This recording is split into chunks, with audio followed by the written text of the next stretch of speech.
Welcome to Wrestling with Heart, a podcast looking at pro wrestlers giving back to their community. Join me, Stanley Carr, as I interview wrestling's hottest names who use their platforms as entertainers to raise awareness and do community service. Hello and welcome to another edition of Wrestling with Heart. This is the show where we talk with professional wrestlers and professional wrestling personalities about their lives in and outside of the ring, as well as doing acts of charity work, community service, volunteering, and spreading positivity. We're always about the positive vibes here on the show, and with me right now, I've got a very special guest. He has wrestled for numerous wrestling promotions over the course of his career. Former World Tag Team Champion. Pleased to welcome the one, the only, Chris Tipton. Welcome, Chris, to Wrestling with Heart. Thank you. It's nice to be here. I appreciate the effort to get on here. I do a podcast here and there. I'm still trying to learn the ins and outs of it. So forgive my rookie expertise here. But yeah, 33 years in wrestling. 33, and I actually got into the ring 2 weeks ago because my 9-year-old son, who's autistic, he begged me to wrestle one more time. And I said, I can't do it. I'm old. I put 30 years in the ring. I'm beat down. I got bad back. But he said, come on, Dad, just one time. And I did. I got back in the ring 2 weeks ago. It was about 4 minutes long in a battle royal. I beat up a couple people, and then I threw myself out. So at least I got to go out, on my own terms. So that was pretty good. And your son saw you in the ring in person. So that was the best thing. Talk about positivity. That was the best thing for me when I looked down in the ring and I saw him there, because I've got 3 kids, 2 of them that are older, one's 30 and one's 29. And then I have my 9-year-old. So my 2 older kids, grew up with me wrestling. My 9-year-old didn't. So he finally got to watch me live instead of seeing me on TV. So that was pretty cool. But my son could care less. I'm like, he could care less. My other 2 kids are like, wow, you wrestled Madison Square Garden. My 9-year-old, he could care less. I guess that's pretty good. It's all that matters is that you have, your family cheering you on, supporting you. They're checking out what you've done, and you've accomplished so much. Let's start from the beginning, though. Let's talk about your childhood and upbringing. Where did you grow up? I grew up in Lakeland, Florida, which is the citrus capital of the world. And basically all we had were orange trees and professional wrestling. That's pretty much all we had. And I discovered it on a Saturday night at 7 p.m. when I was 7 years old. And I saw Ric Flair, and I was just completely blown away. I didn't know what it was. I didn't know what wrestling was. I just saw men in underwear beating each other up. But I saw Ric Flair, and I was in love.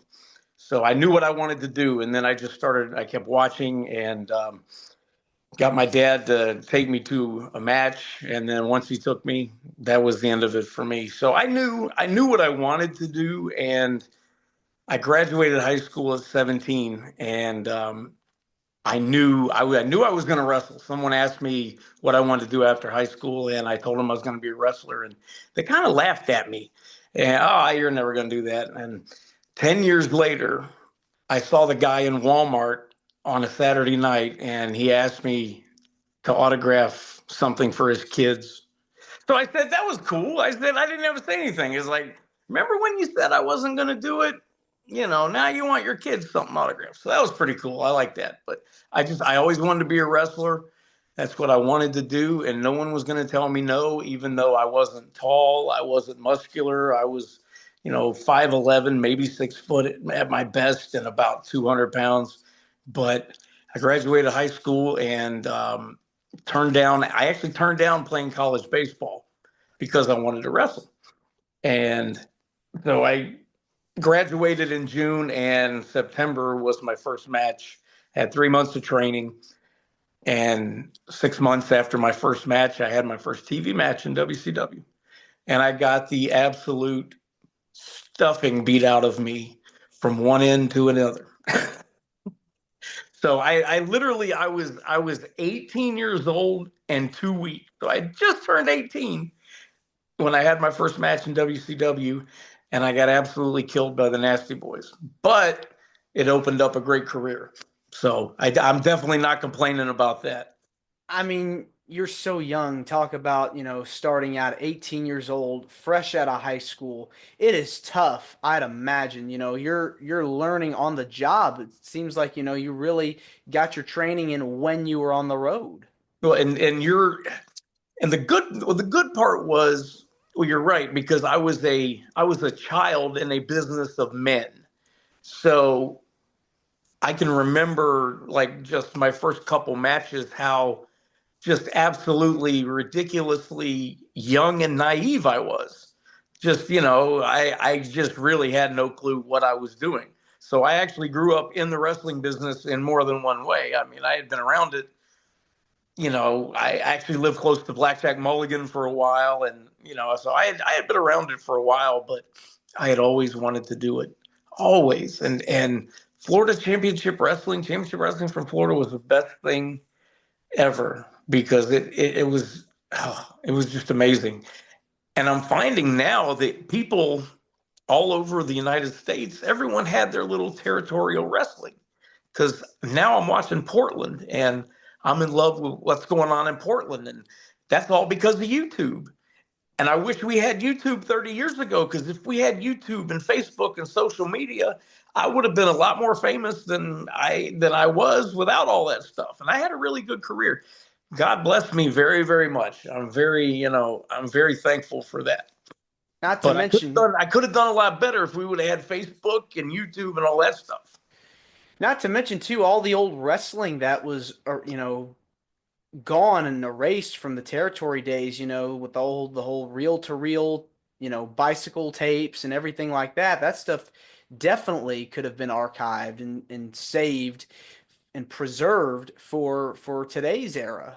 Because I there's so went. much wrestling out there. It's Oh, amazing to there's so see. much, and I went in Tampa. They had all of the tapes from all of the years from the '60s to when they closed down Florida Championship, and they were all up in a room upstairs in the office.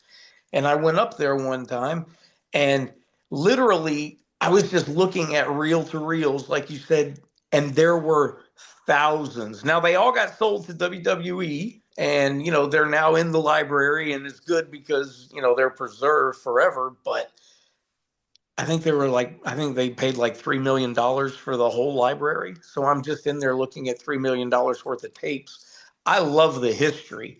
I'm about the history of it. And as a wrestling collector myself, I basically collect stuff from the 40s, 50s, 60s. I'm a history guy. So I appreciate the stuff going on today, and I even like the stuff that I got going on, with myself. But I like the stuff from the old days too. That's what I collect. Stuff from the 50s, 60s. I don't know. Just had to throw that in. Sorry. Yeah, I mean, watching wrestling for so many years, you talk about Ric Flair and all the guys that came through those territories. What was it about, Ric Flair and some of the guys from that era that just really made you go, wow, I know I want to be a wrestler? For me, it was Rick. Not only Flair, it was Dusty Rhodes. It was, I guess, when you grew up down here, we weren't really poor. We were kind of, everyone was kind of just, I don't know, we weren't poor. We just all survived together. Because when you went to the matches, you were sitting there next to, a black woman, a Mexican dude. We all were in it together. We all love wrestling. And what was your question? I have bad memory too. I start going off on things. Being fascinated by guys like Ric Flair Oh, and Dusty Rhodes, Dusty Rose, when he would put his hat down and he would say, "Let me tell you something, baby. Get out the kitchen and get in the pickup truck and get Blackjack Mulligan. We gonna come down to Lakeland Civic." Oh my God! When you're just a regular person and you're sitting there and then you see Dusty Rose and he says, "Hey, you got to come to the Civic Center because all hell's gonna break loose, and if you're not there, you're gonna miss the greatest thing ever." So you get in the pickup truck and you go. And I think the whole thing, what I was saying, we're all blended together because we were all there, all of us together to watch this amazing thing. And it was amazing. Just 5,000 people crammed into an airtight building, everyone smoking cigarettes, throwing popcorn. You couldn't see 5 feet in front of your face from all the smoke, but everybody loved it. It was the best. I wish I could go back and just relive a Saturday night like that. I mean, it was amazing. It was without a doubt the best memory from my childhood. Without a doubt, the best memory from my childhood.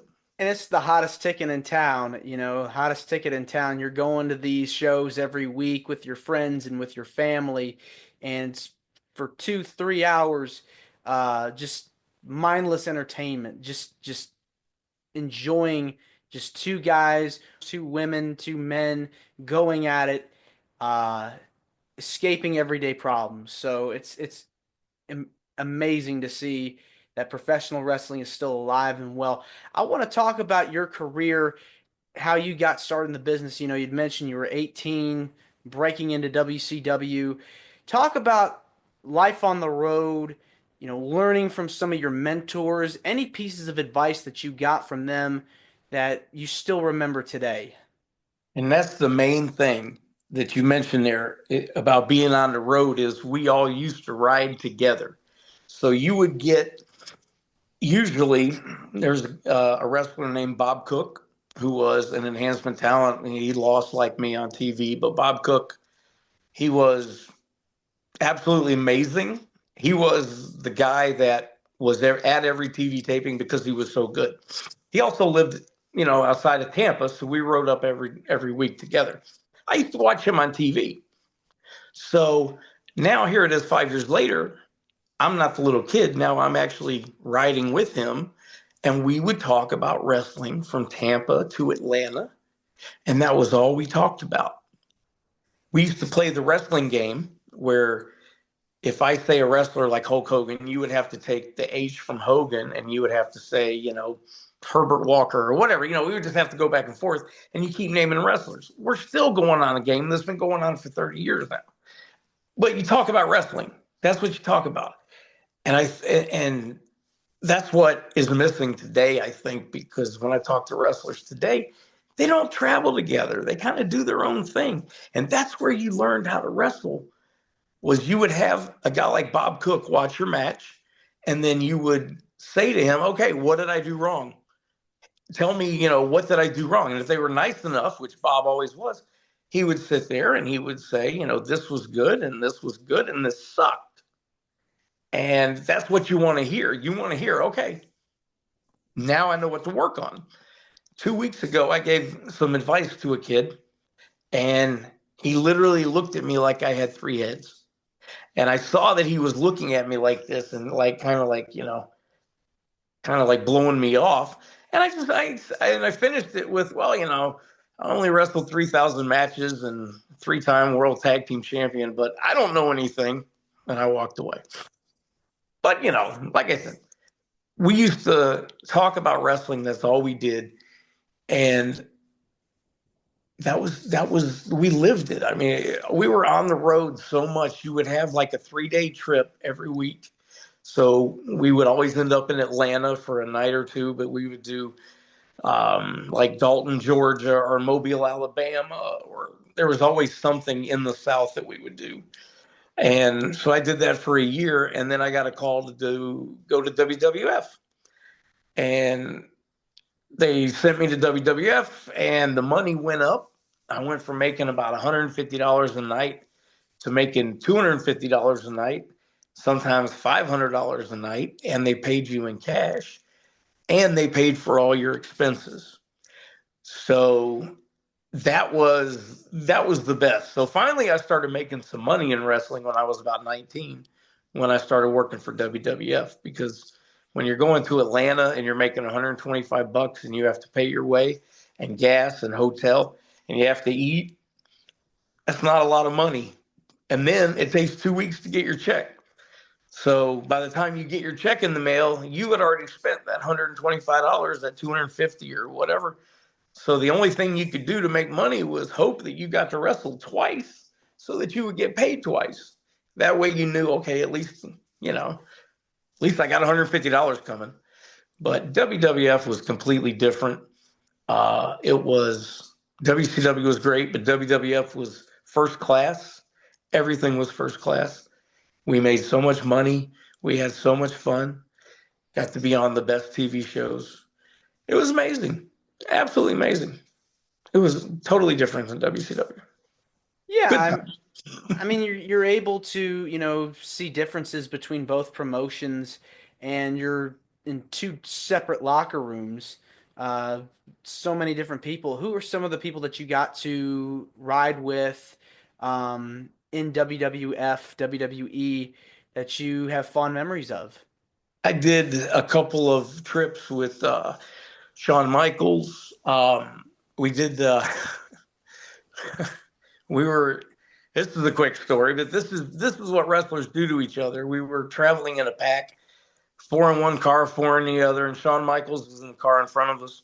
And they stopped at a store, and then they took off. So we're behind them. We're doing about 90 miles an hour down the Garden State Parkway in Jersey, and it's snowing. So all of a sudden, we see the window open up, and we see a gallon of milk come flying out of the car.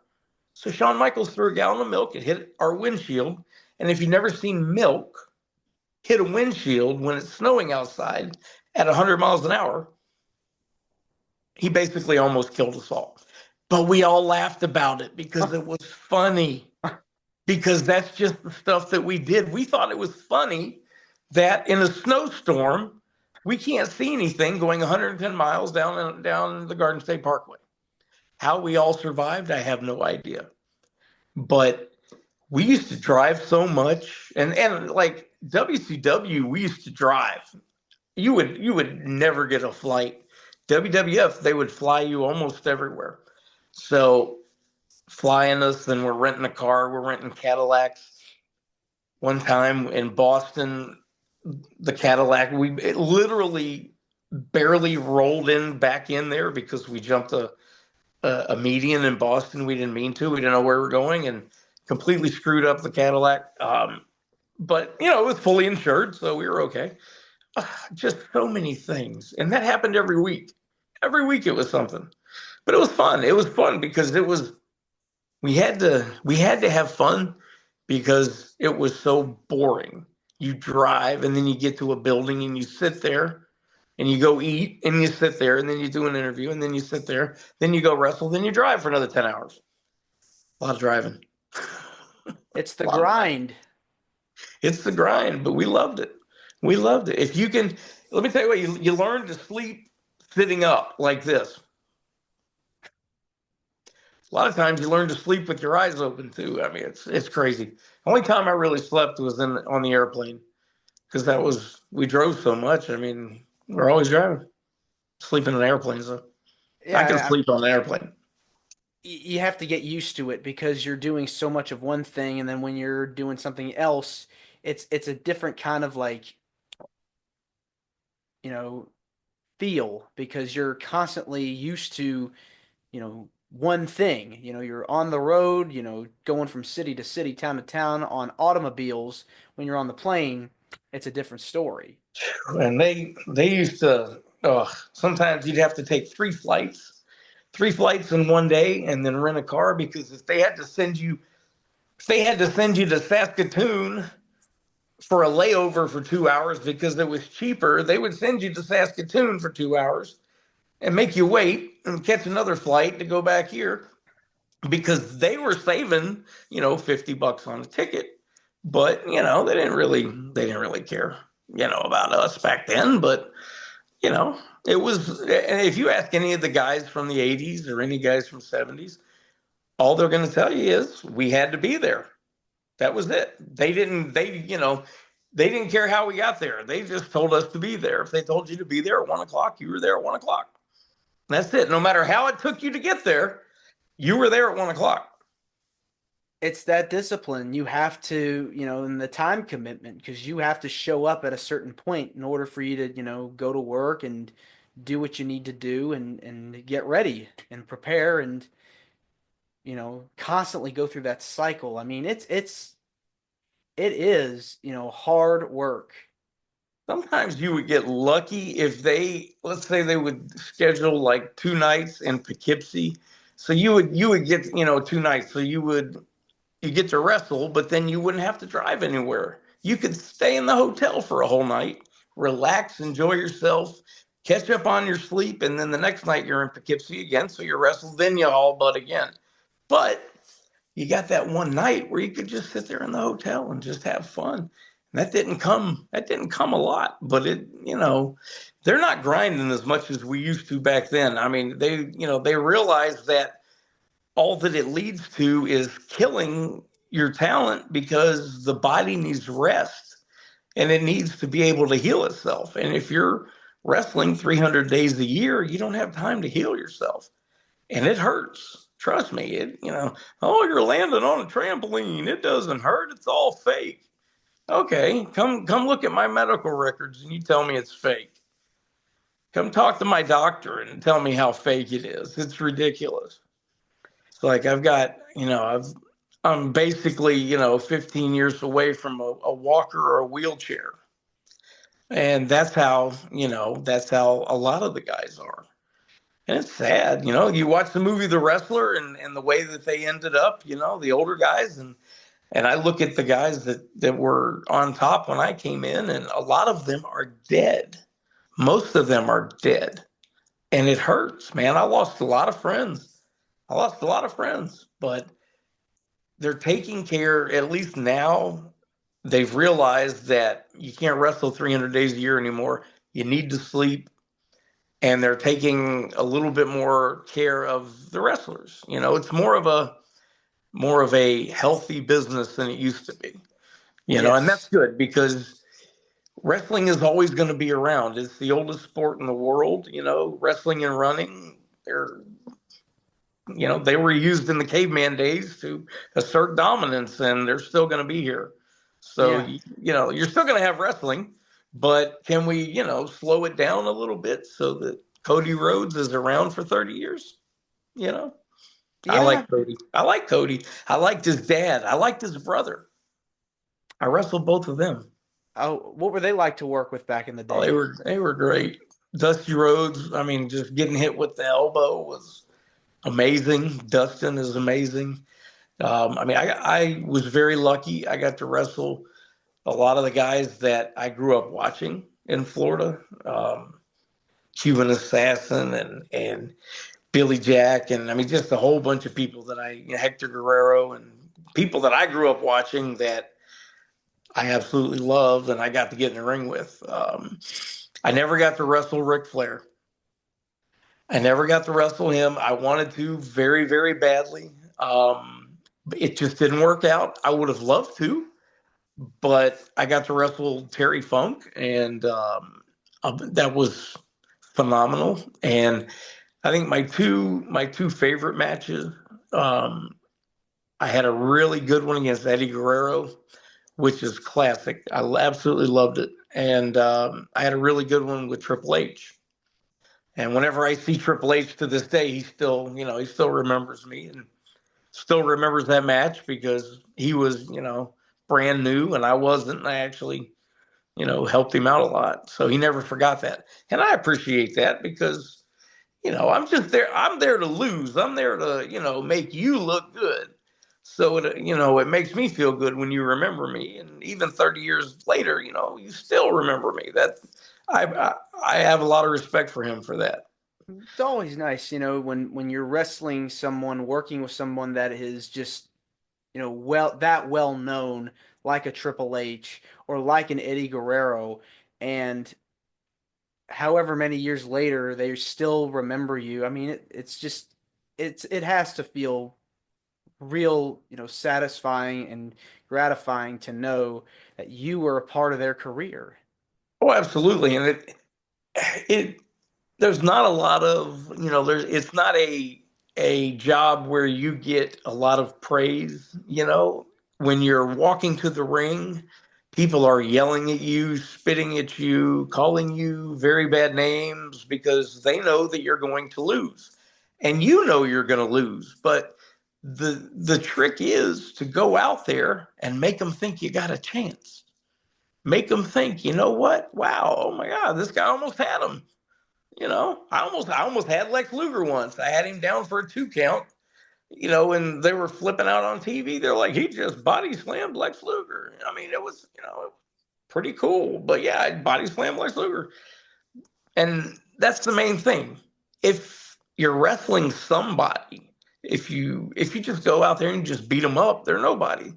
But if you give them a little bit and you let them slam you or this and that, then it's like, hey, damn, they actually beat somebody, you know?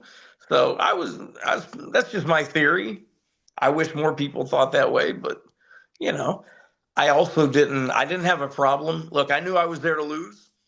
It didn't bother me if it was in 5 seconds or 30 minutes. You know, usually the quicker the better for me, but like if I got to work with Eddie Guerrero for 10 minutes, oh, it was the best. Oh, even Lex Luger. I had 10-minute match with Lex Luger and it was great. Absolutely fabulous. That was fun. It's not about the money, I guess, for guys like me because we don't have the big contracts. You know, we're not going to make the 500 grand a year contracts, but that means a lot to us when people remember us or when a fan says, "Man, I used to watch you on TV and man, you used to get the crap beat out of you."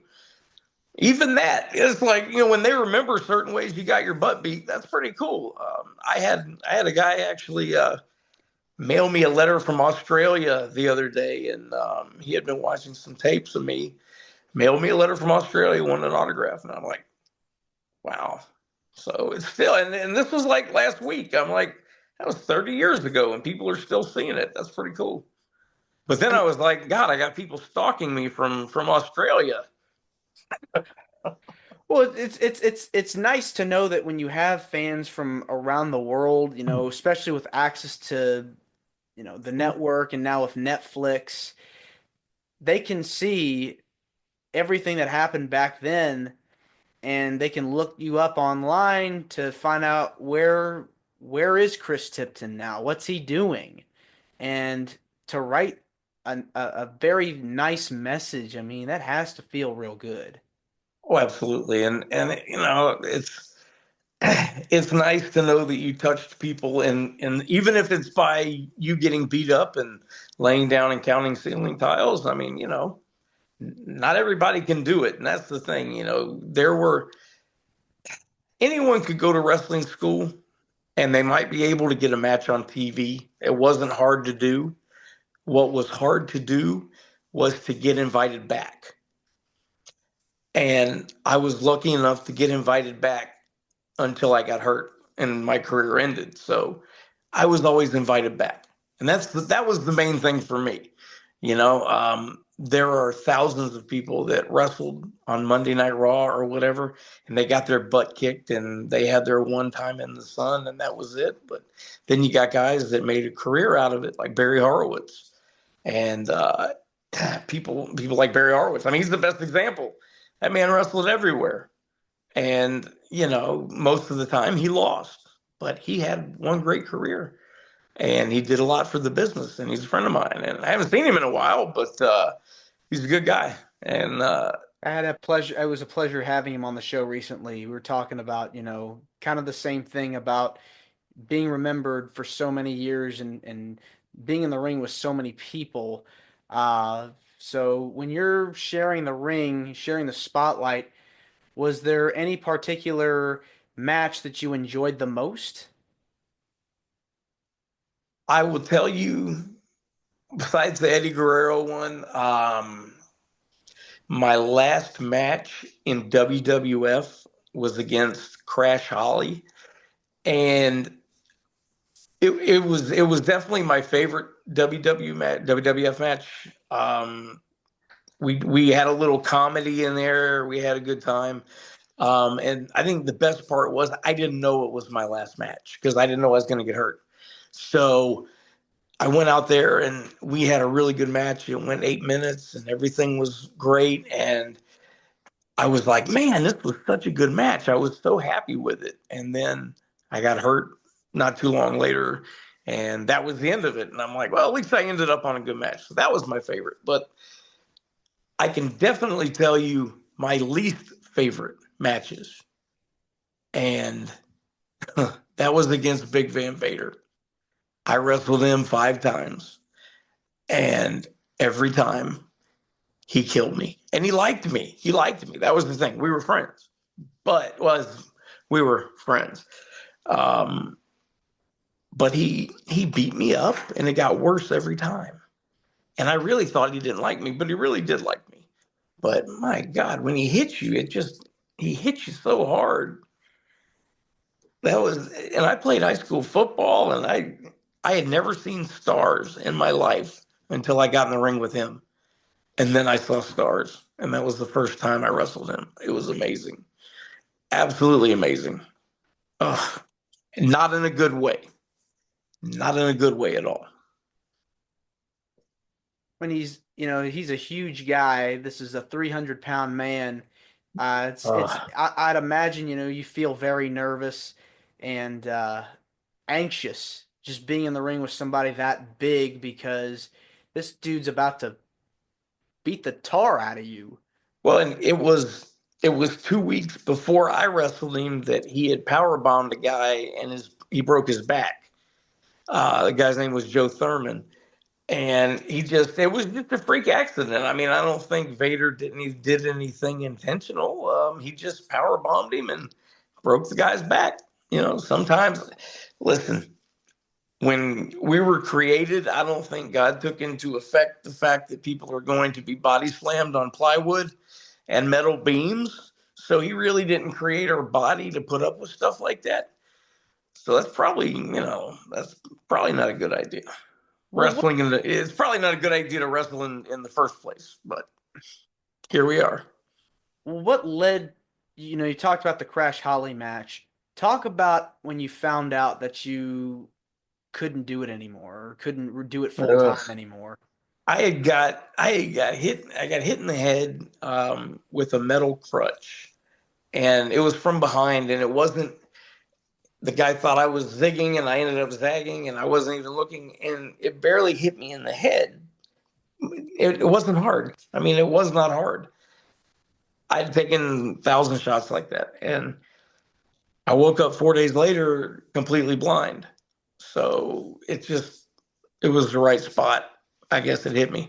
But I was literally laying in a hospital bed, and the doctor said, look, you're done. I mean, you can't wrestle anymore. And I was like, man, this is my whole life, because we were the world tag team champions. We're in the middle of um, a very successful tour, and we were about to sign with TNA. They were just starting to do the pay-per-views, so we were going to do the first 4 pay-per-views, and that was when I got hurt. So I was absolutely miserable. I mean, it was not how I wanted my career to end. But so for 6 months, I sat there just absolutely miserable, and I wasn't wrestling anymore. I went out and I got a real job and just started living life. And 6 months later, I was miserable. So I said, I'm going to go wrestle, and I just going to do it because I want to do it, and I don't care. If I go blind, I go blind. I want to wrestle. And looking back on it now, that's the only regret that I have. I wish I would have just gone ahead and gone against the doctor's advice and just wrestled. The mistake that I made was saying I'm done. And, I made a decision. I just made a wrong decision. The wrong decision for me at the time. But I didn't, you don't know you're making a bad decision at the time, until years later. It's hard, because you've done it for so long, and that's the one thing that like in your head is wrestling, wrestling, wrestling.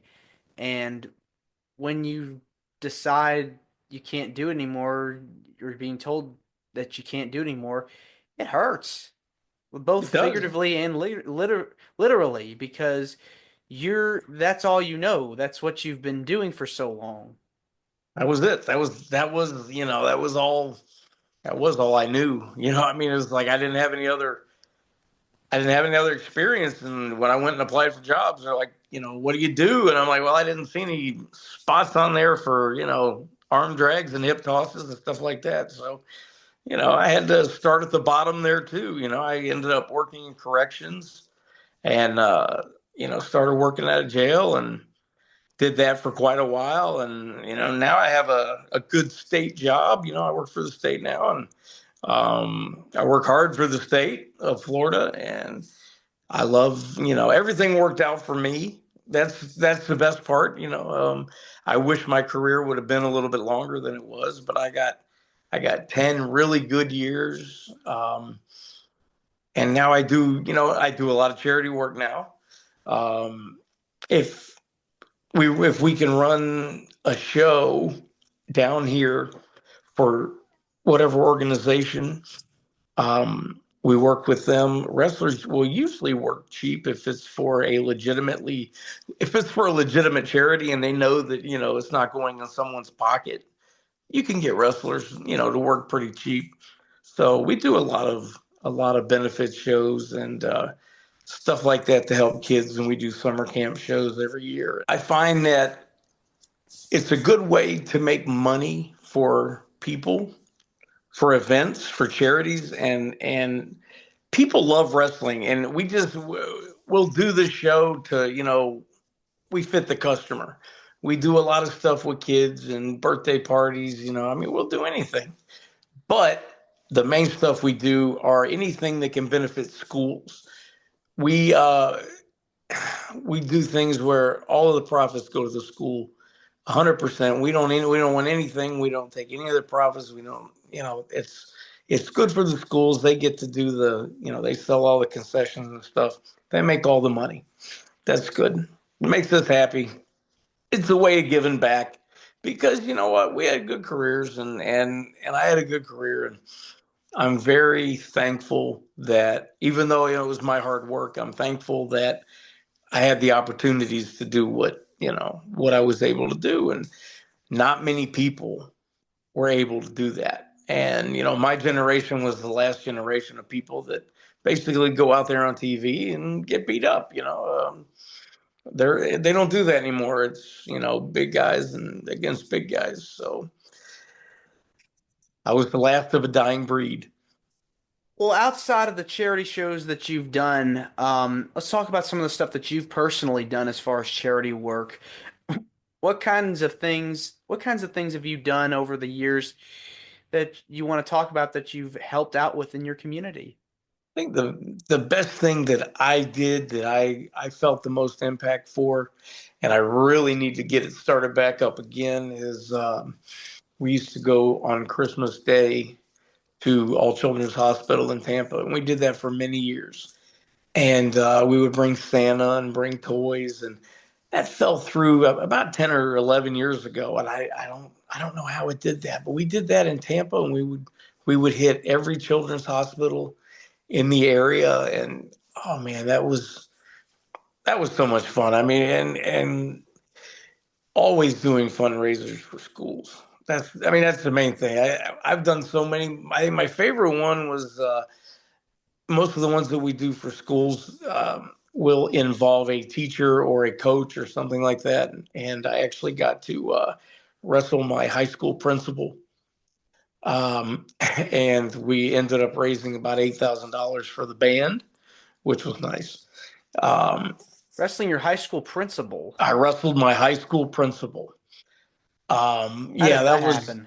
he was the principal of the school, and we wanted to fill the building, so I came to an assembly that they were having and got on the microphone and started yelling at him, and I challenged him to a wrestling match, and we packed it out. I mean, I think every student, every parent, it was completely full. We had to put it on the football field instead of in the basketball gym, and we made a ton of money for the school. And that's the main thing. I mean, I try to focus mainly on the community because I like where I live, and if we can make some people smile, that's always a good thing. Kids love wrestling, and parents love wrestling. And like you said, it's a good escape. It's a way to, you know, it's like a movie. You can get away for 3 hours, and you don't have to deal with the mortgage and homework and everything, raising kids and all that crazy stuff you have to do every day. Well, it's definitely heartwarming. And so you being able to go out there and spread some joy and make these kids and the parents smile and get them away from all the craziness in the world. It's a good feeling. We did a few years ago. We lost a wrestler who was in ECW and a just a great guy. His name was Hack Myers, and he was one of my very best friends, and he had tumors on his brain. And by the time they found him, they got him out, and everything was good, and he was mending, but he caught meningitis in the hospital.